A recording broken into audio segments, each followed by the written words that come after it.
Hi. You know when I showed you how to make Waluigi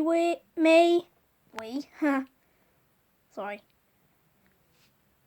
Well, they are made on. They do originate from a Wii. Anyway, I have changed the look on the Mii, so this is an updation video. Have fun watching.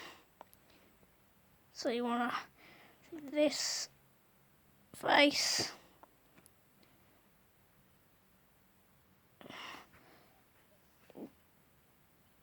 Keep these. I don't know if I did them, but if I didn't, just click them.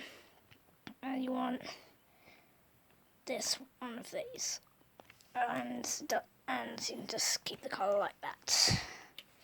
You still want the hat.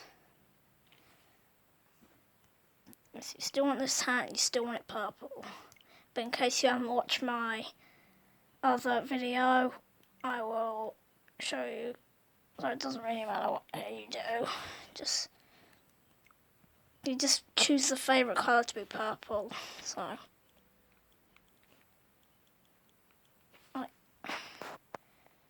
and my battery's running low, so I'll continue this later. So sorry, but my battery's running low. So bye. Stick around for part 2.